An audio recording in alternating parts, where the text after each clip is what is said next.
Bueno, ¿qué tal hermanos? Feliz sábado para todos, que Dios les bendiga. Espero que el Señor les acompañe en este día. Lo que quiero compartir con ustedes hoy es fruto de lo que comentaba un poco mi esposa, ¿no? De este año bíblico que estamos haciendo, que realmente es un año bíblico particular porque no es solamente la Biblia, sino que este año bíblico tiene la Biblia y el espíritu de profecía. Entonces le da a uno ciertos capítulos de la Biblia por día y aparte todos los textos del espíritu de profecía sobre esos capítulos. Entonces se hace bastante extenso, pero muy enriquecedor. Y o sea, no es fácil seguirle el ritmo, hay que dedicarle sus horitas, digamos, ¿no? Pero vale la pena porque yo hace bastante tiempo que vengo pidiéndole al Señor que me ayude a poder ser más disciplinado en el estudio, a poder dedicarle más tiempo a la lectura. Nosotros vemos que en el mundo, la gente del mundo que trabaja en las cosas del mundo, a veces para Satanás directamente, dedican mucho tiempo a leer. ¿Para qué? Para cuando tengan que enfrentar diferentes circunstancias, diferentes conflictos, puedan defenderse, ¿no? Y nosotros como cristianos tenemos que dedicarle tiempo a la lectura. Tenemos que dedicarle tiempo a la lectura porque por medio del conocimiento de la palabra de Dios es que están los argumentos para presentar en favor de la verdad. Y esta semana encontré unos textos que realmente me llamaron mucho la atención. Cuando uno hace el año bíblico, sobre todo también cuando uno lee el Espíritu de Profecía junto con la Biblia, uno se da cuenta de muchas cosas que están en la Biblia, que las hemos leído, pero que sin embargo no conocíamos, no sabíamos su verdadero significado o no conocíamos esa arista o esa parte de ese mensaje. Y en esta semana encontré una comparación acerca de la segunda venida de Cristo que yo nunca había tenido en cuenta. Y me gustó mucho, la volví a leer durante la semana, volví a marcar la cita, los textos, porque realmente me pareció muy interesante y quería compartirla con ustedes. Voy a leer algunos versículos, ustedes tomen nota siempre de los textos, pero más allá de que voy a leer algunos versículos, se me hace más fácil poder compartirle después las citas propiamente dichas del Espíritu de Profecía, de Patriarcas y Profetas. ¿Por qué? Porque la manera en que están presentadas, bueno, yo no podría presentarlos de esa manera. Entonces les voy a leer las citas para que ustedes puedan ver la aplicación que hay sobre la segunda venida de Cristo. ¿Por qué me llamó la atención en esta ocasión esta comparación? Porque en estos últimos días, hermanos, si ustedes son conscientes de esto, ustedes saben acerca de esto porque he hablado muchas veces sobre esto, se ha querido desfigurar los atributos de Dios. Y los atributos de Dios son su carácter en primera instancia, su carácter que es justo y misericordioso, y en segunda instancia su personalidad, que forma parte de sus atributos. La personalidad de Dios se ha confundido muchas veces con la personalidad del Hijo y muchas veces se ha presentado a Dios como un conjunto de personas, ¿sí? Pero la personalidad de Dios es clara, o sea, Dios es un Padre que tiene un Hijo engendrado por Él, que es su Hijo unigénito, que es el que bajó a morir acá a la tierra, y el Espíritu Santo es la presencia tanto del Padre como del Hijo en esta tierra, en nuestros corazones, es la manera en que Cristo se hace presente. Y por otro lado, el carácter de Dios también es desfigurado, y es desfigurado de dos maneras fundamentalmente. Esto lo plantea Elena G. White en uno de sus libros, En el conflicto de los siglos. Ella dice que un error muy común es considerar a Dios como un juez severo, implacable, ¿no?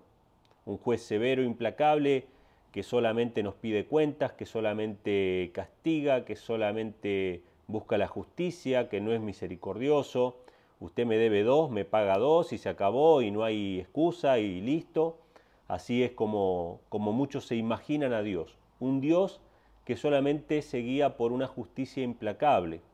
Pero Elena G. White dice que hay otro extremo de esta desfiguración de Dios, que es considerar a Dios que solamente Él es misericordia y que al final todo el mundo se va a salvar. O sea, todo el mundo va a recibir la salvación, ¿no?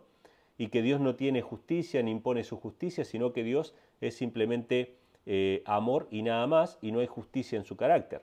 Entonces cualquiera de estos dos extremos es una desfiguración del carácter de Dios, pero el carácter de Dios es justicia y misericordia a la vez. De hecho, el gran desafío de Satanás hacia Dios al tentar al hombre y hacerlo caer en pecado en el jardín del Edén fue este. O sea, si Dios es justo, tiene que destruir al ser humano, les tiene que quitar la vida, ellos tienen que morir y no los tiene que perdonar, porque si los perdona deja de ser justo.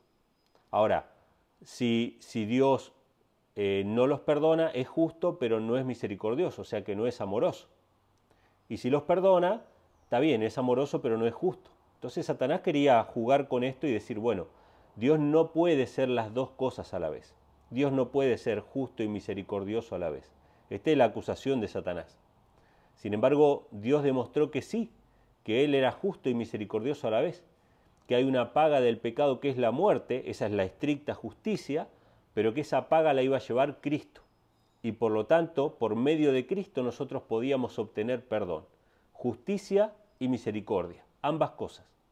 O sea, ningún ser humano va a recibir la misericordia de Dios sin haber aceptado la muerte de Cristo, que es la paga del pecado, es decir, que satisfaga la justicia divina. O sea que en la cruz de Cristo nosotros podemos ver la justicia y la misericordia a la vez. Entonces, esta comparación que vamos a ver ahora está basada en un episodio del Antiguo Testamento. Ustedes saben que la segunda venida de Cristo es comparada con la época del diluvio por Cristo, es comparada con los días de Lot también por Jesús, ¿sí? Tiene varias comparaciones la segunda venida, pero yo nunca había visto esta comparación entre el monte Sinaí y la segunda venida de Cristo. Yo nunca me hubiera imaginado esta comparación, pero en las citas que vamos a ver a continuación, vamos a ver de que en realidad la comparación es bien clara. O sea, el monte Sinaí es un tipo, es una figura de lo que va a ser la segunda venida de Cristo. Y cuando lo pensamos de esta manera cambia nuestra perspectiva. No hay lugar para desfigurar ni el carácter de Dios ni la personalidad de Dios. Es decir, al contemplar la segunda venida de Cristo en el monte Sinaí, según lo que está escrito en la Revelación, vamos a tener claro cómo va a ser la segunda venida de Cristo y que Dios no ha cambiado, que el Dios del Antiguo Testamento sigue siendo el mismo Dios del Nuevo Testamento, que sus atributos son los mismos, que su personalidad es la misma. ¿Sí? Entonces vamos a ver algunos versículos. Primeramente yo escogí algunos textos, pero después vamos a ver las citas del Espíritu de Profecía. Los primeros textos que me gustaría que ustedes puedan comparar, anótenlo, después lo van a leer con más tranquilidad, pero acá van a hacer una pequeña comparación. Deuteronomio 33, 2, vamos a compararlos con Judas, versículos 14 y 15. Deuteronomio 33, 2 habla acerca del monte Sinaí y fíjense las expresiones que utiliza. Jehová vino de Sinaí. Está hablando de una venida. Jehová vino de Sinaí y de Seir les esclareció, resplandeció desde el monte de Parán y vino de entre 10 millares de santos. Fíjense, la venida, los millares de santos, y dice que vino con la ley de fuego a su mano derecha. O sea, Jehová vino desde el Sinaí, o sea, el Sinaí es el lugar de la venida de Jehová, vino entre 10 millares de santos, o sea, estaban los ángeles de Dios, y estaba también con la ley de fuego a su mano derecha, la ley de Dios, o sea, la ley representa la justicia, ¿sí? Entonces, este texto lo podemos comparar con Judas, versículos 14 y 15, que hablan acerca de la segunda venida de Cristo. El texto de Judas es una referencia que hace Judas de una profecía de Enoc, porque Enoc obviamente predicaba la segunda venida de Cristo, predicó tanto la primera como la segunda venida de Cristo, pero en este caso Enoc predicó acerca de la segunda venida del Señor. Y fíjense las expresiones, para que ustedes vean que son prácticamente las mismas. De estos también profetizó Enoc, séptimo desde Adán, diciendo, he aquí vino el Señor, la venida, con sus santas decenas de millares, ¿no? Con los millares de santos, de los ángeles, para hacer juicio. ¿Cómo se hace juicio? Con la ley. Contra todos y dejar convictos a todos los impíos de todas sus obras impías que han hecho impíamente y de todas las cosas duras que los pecadores impíos han hablado contra él. Entonces podemos ver acá, hermanos, una pequeña comparación que tenemos en estos dos versículos. La venida del Señor con sus 10 millares de santos y con la ley, ¿sí?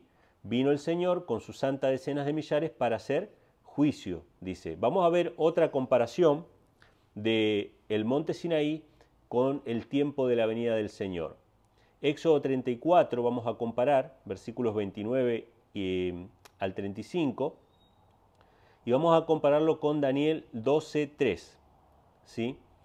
En Éxodo 34 dice, aconteció que descendió Moisés del monte Sinaí con las 2 tablas del testimonio en su mano, y al descender del monte no sabía Moisés que la piel de su rostro resplandecía, después que hubo hablado con Dios. Y Aarón y todos los hijos de Israel miraron a Moisés, y aquí la piel de su rostro era resplandeciente, y tuvieron miedo de acercarse a él. Bueno, algo que pasó después de que Moisés estuvo, ¿no?, los 40 días en la presencia del Señor, que bajó con el rostro resplandeciente. ¿Y qué pasaba con el pueblo que era impío, ¿no? Porque el pueblo había pecado, se habían rebelado muchas veces contra el Señor. ¿Qué pasó con ese pueblo y aún con Aarón? Tenían miedo de la presencia de Moisés. ¿Qué dice Daniel que va a pasar en el tiempo final? En el tiempo final, el pueblo remanente de Dios, que va a estar en la presencia del Señor, va a experimentar algo muy parecido a lo que pasó con Moisés. Los entendidos resplandecerán con el resplandor del firmamento, y los que enseñan la justicia a la multitud como las estrellas a perpetua eternidad.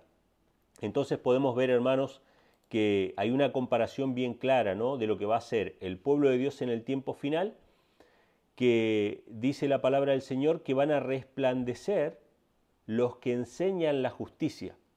¿Qué estaba haciendo Moisés? Moisés resplandecía mientras traía las tablas de la ley para enseñar la justicia, ¿sí? Entonces vemos que la comparación es bien clara. Salmo 68, versículo 8, la tierra tembló, también destilaron los cielos ante la presencia de Dios, aquel Sinaí tembló delante de Dios, del Dios de Israel. Bueno, esto habla acerca del monte Sinaí. ¿Qué pasó cuando Dios descendió sobre el monte? La tierra tembló, que es lo que va a pasar en la segunda venida de Cristo.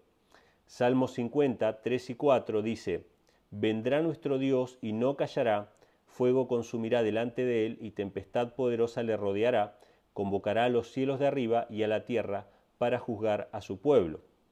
Bueno, esto referente a la segunda venida de Cristo. Isaías 26, 21 dice, porque he aquí que Jehová sale de su lugar para castigar al morador de la tierra por su maldad contra él, y la tierra descubrirá la sangre derramada sobre ella, y no encubrirá ya más a sus muertos. Bueno, todos estos textos nos hablan acerca de el monte Sinaí y de la segunda venida de Cristo, presentando a Dios como bajando para establecer el juicio sobre la tierra, y la tierra reaccionando a esa presencia de Dios, ¿no?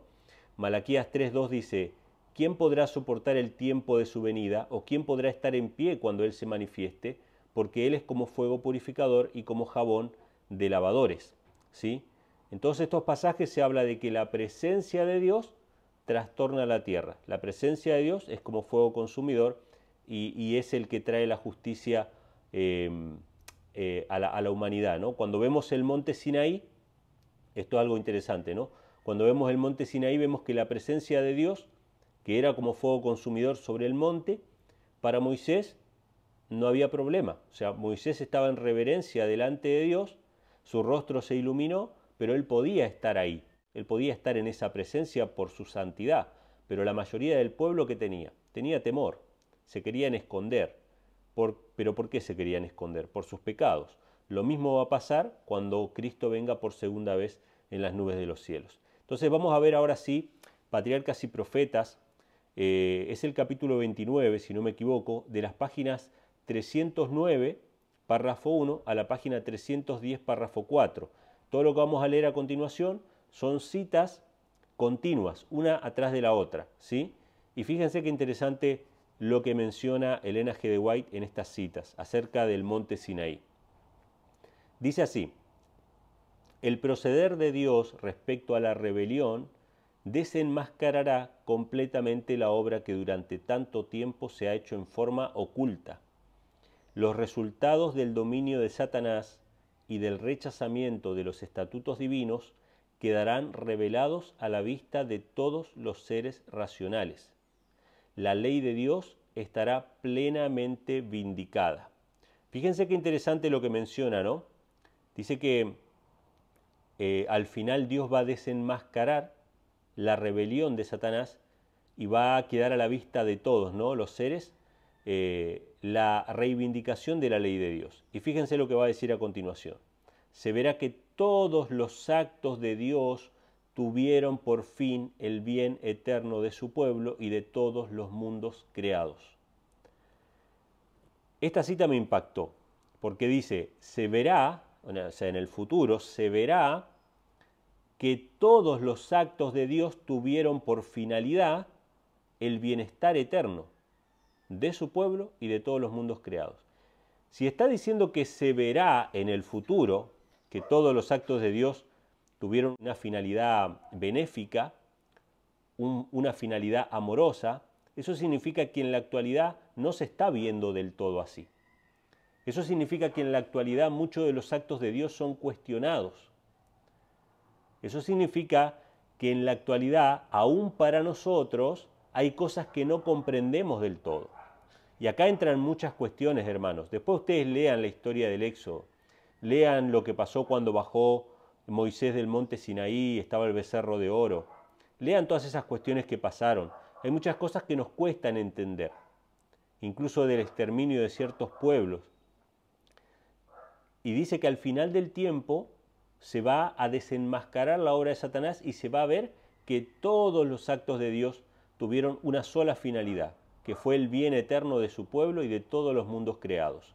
Y dice, Satanás mismo en presencia del universo confesará la justicia del gobierno de Dios y la rectitud de su ley. Fíjense qué interesante esto, ¿no? Porque uno de las grandes acusaciones de Satanás a través del ateísmo, ustedes saben que el ateísmo es como un poco la voz de Satanás también, ¿no? Están las religiones falsas, está el espiritismo, pero el ateísmo forma parte de la voz de Satanás. Y una de las acusaciones de Satanás es cuestionar los actos de Dios en el Antiguo Testamento, ¿no? De hecho, hay cristianos, hay gente que supuestamente sigue la Biblia hoy en día, que dicen que el Jehová del Antiguo Testamento en realidad era Satanás, porque cuestionan los actos de Dios del Antiguo Testamento. Pero Elena G. White dice que al final del tiempo Satanás mismo va a reconocer que todos los actos de Dios fueron justos y que su ley era justa y el modo de proceder de Dios va a quedar totalmente aclarado ante todos los habitantes del universo. Así que interesante lo que viene diciendo hasta ahora. Avanzamos y dice lo siguiente: no está lejos el tiempo en que Dios se levantará para vindicar su autoridad agraviada. ¿Qué es lo que va a hacer Dios? Va a vindicar su autoridad agraviada. He aquí que Jehová sale de su lugar para castigar al morador de la tierra por su maldad contra él. Isaías 26, 21. ¿Quién podrá soportar el tiempo de su venida? ¿O quién podrá estar en pie cuando él se manifieste? Malaquías 3.2. Y ahora fíjense lo que va a decir la sierva del Señor. Por causa de su pecaminosidad se le prohibió al pueblo de Israel acercarse al monte cuando Dios estaba por descender sobre él para proclamar su ley, para evitar que sea consumido por la abrasadora gloria de su presencia. Fíjense qué interesante esta cita, hermanos. ¿Por qué se le prohibió al pueblo de Dios acercarse al monte? Solamente Moisés y algunos sacerdotes podían acercarse al monte, pero Moisés solamente podía subir hasta arriba, pero el pueblo ni los animales podían acercarse al monte. ¿Por qué se les prohibió eso? Para evitar que fueran consumidos por la abrasadora gloria de su presencia. Fíjense qué interesante esto, ¿no?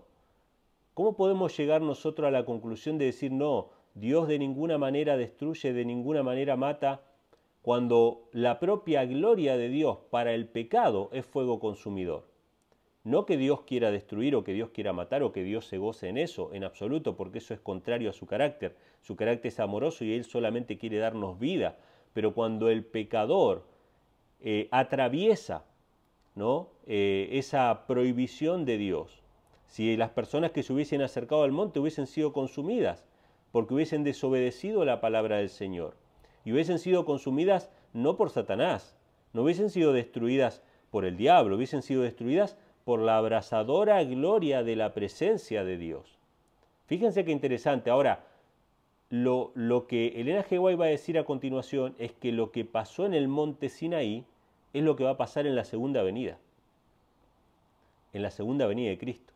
Si estas manifestaciones de su poder señalaron el sitio escogido para la proclamación de su ley, cuán terrible no será su tribunal cuando venga para aplicar el juicio de estos sagrados estatutos. ¿Cómo soportarán su gloria en el gran día de la retribución final los que pisotearon su autoridad? Fíjense qué interesante. Elena G. White compara la gloria de la venida de Dios en el monte Sinaí con la gloria de la venida de Cristo en la segunda venida. Va a ser de la misma característica, va a ser de la misma índole, ¿sí? Entonces sigue diciendo, las escenas del Sinaí debían darle al pueblo una idea de las escenas del juicio. Nuevamente la comparación. El sonido de una trompeta llamó a Israel a presentarse ante Dios. La voz del arcángel y la trompeta de Dios llamarán a la presencia del juez desde todos los confines de la tierra, tanto a los vivos como a los muertos. Nuevamente, ¿no? La trompeta del Sinaí representa la trompeta de la segunda venida de Cristo. La primera trompeta llamó al pueblo de Israel a presentarse ante Dios. La segunda trompeta va a llamar a todo el mundo, vivos y muertos, a presentarse delante de Dios. Y fíjense lo que va a decir ahora. Esta cita es para marcar de Patriarcas y Profetas. El Padre y el Hijo, asistidos por una multitud de ángeles, estaban presentes en el monte. ¡Wow, hermanos! ¡Gloria a Dios!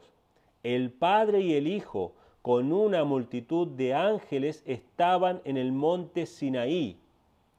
En el gran día del juicio, Cristo vendrá en la gloria de su Padre con sus ángeles. Entonces se sentará en su trono de gloria y serán reunidas delante de él todas las gentes. Mateo 16, 27, 25, 31 y 32. Hermanos, ¿quiénes van a venir en la segunda venida de Cristo?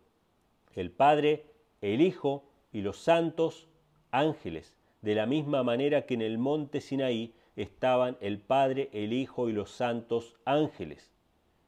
¿Cómo puede ser esto que Elena G. White, si supuestamente ella era trinitaria, cómo va a decir que estaban el Padre, el Hijo y los ángeles en el monte Sinaí? Eso no tiene ningún sentido, hermanos. Eso no tiene ningún sentido. La personalidad de Dios estaba bien clara para la sierva del Señor. Está clara en la Biblia y va a estar clara incluso en su segunda venida. Cristo va a venir en la gloria de su Padre y con la gloria de sus santos ángeles. ¿Cuántas glorias hay? 3 glorias. La gloria del Padre, la gloria del Hijo y la gloria de los ángeles. No habla de la gloria del Espíritu Santo. ¿Sí? Qué interesante eso. El Espíritu Santo es la presencia misma del Padre y el Hijo. Entonces podemos ver, hermanos, varias cosas en el monte Sinaí. Avanzamos un poquito más y dice así. Cuando se manifestó la presencia divina en el Sinaí, la gloria del Señor era ante la vista de todo Israel como un fuego devorador. Pero cuando venga Cristo en gloria con sus santos ángeles, toda la tierra resplandecerá con el tremendo fulgor de su presencia. O sea, lo que fue un evento local en el Sinaí, que solamente se contempló en ese desierto, en ese lugar, alrededor de esa montaña, ahora va a ser un evento global, un evento mundial. Todo el mundo va a contemplar el tremendo fulgor de su presencia. Vendrá nuestro Dios y no callará. Fuego consumirá delante de él y tempestad poderosa lo rodeará. Convocará a los cielos de arriba y a la tierra para juzgar a su pueblo. Pregunta, hermanos. Acá dice que iba a haber un fuego delante de él. ¿Será que ese fuego es alegórico? ¿Será que ese fuego es simbólico? ¿Será que ese fuego representa otra cosa? ¿Cómo era el fuego del Sinaí? ¿Era un fuego literal o era un fuego simbólico? Fíjense lo que dice la sierva del Señor. De él procederá una corriente de fuego que fundirá los elementos con su ardiente calor, y la tierra y las obras que hay en ella serán consumidas.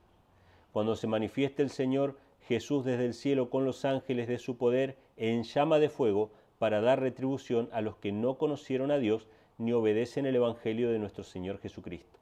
Acá dice varias cosas, ¿no? Primero, el fuego es literal, es un fuego que consume, que derrite los elementos, es el mismo fuego que estuvo en el Sinaí, es el mismo fuego que devoró a Nadab y Abiú, es el mismo fuego que consumió los sacrificios que presentaba el pueblo de Israel en algunas ocasiones, que descendía fuego del cielo y consumía el sacrificio, es el mismo fuego que consumió el sacrificio de Elías, es el fuego eterno que destruyó Sodoma y Gomorra, es un fuego literal, porque la presencia de Dios y la gloria de Dios es un fuego literal, es más literal que el fuego que tenemos nosotros hoy en día acá.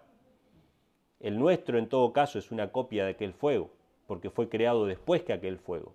Pero ese es un fuego literal. Y otra cosa que deja bien claro esta cita es que ese fuego no procede de Satanás, ese fuego no procede del pecado. Dice, de él procederá una corriente de fuego que fundirá los elementos con su ardiente calor, y la tierra y las obras que hay en ella serán consumidas. ¿De quién procederá el fuego?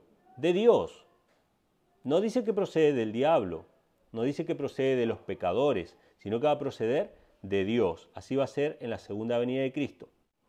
Nunca desde que se creó al hombre se había presenciado semejante manifestación del poder divino como cuando se proclamó la ley desde el Sinaí. La tierra tembló y destilaron los cielos ante la presencia de Dios. Aquel Sinaí tembló delante de Dios, del Dios de Israel. Bueno, los salmos, ¿no? Hablando del monte Sinaí, dice que la tierra tembló cuando Dios descendió.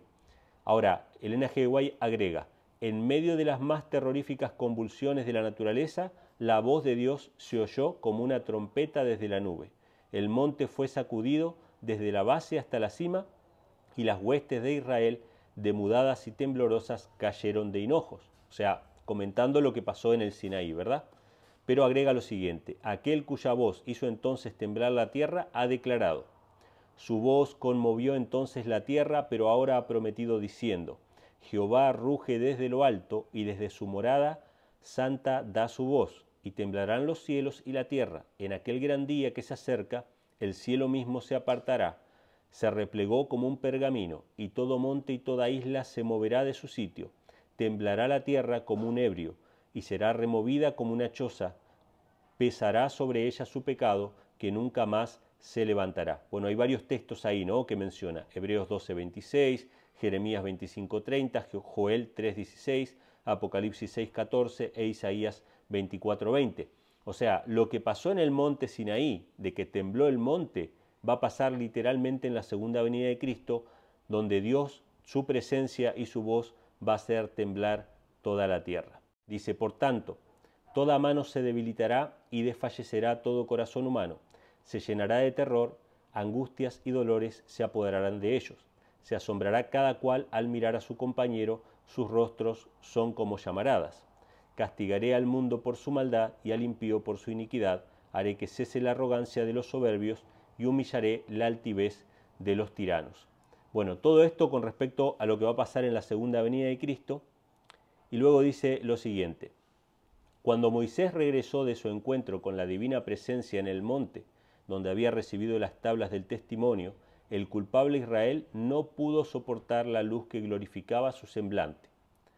Qué interesante esto, ¿no? O sea, los pecadores van a mirar a los santos, a los justos, y no van a poder soportar su presencia. Eso va a pasar en el tiempo final. Pero si pasó eso con Moisés, ¿qué no va a pasar con la gloria del rostro del Hijo de Dios que va a aparecer en las nubes de los cielos? Entonces dice, ¿cuánto menos podrán los transgresores mirar al Hijo de Dios cuando aparezca en la gloria de su Padre, rodeado de todas las huestes celestiales, para ejecutar el juicio sobre los transgresores de su ley y sobre los que rechazan su sacrificio expiatorio? Los que menospreciaron la ley de Dios y pisotearon bajo sus pies la sangre de Cristo, los reyes de la tierra, los grandes, los ricos, los capitanes, los poderosos, se esconderán en las cuevas y entre las peñas de los montes, y dirán a los montes y a las rocas, caed sobre nosotros y escondednos del rostro de aquel que está sentado sobre el trono y de la ira del Cordero, porque el gran día de su ira ha llegado, y ¿quién podrá sostenerse en pie? En aquel día arrojará el hombre a los topos y murciélagos sus ídolos de plata y sus ídolos de oro que le hicieron para que adorara. Se meterán en las hendiduras de las rocas y en las cavernas de las peñas. a causa de la presencia formidable de Jehová y del resplandor de su majestad, cuando se levante para castigar la tierra. Entonces podemos ver, hermanos, esta comparación que hace Elena G. White entre el monte Sinaí y la segunda venida de Cristo. Los dos eventos representan exactamente lo mismo. La justicia de Dios manifestada a los hombres. ¿Y cuál fue la reacción del pueblo de Israel?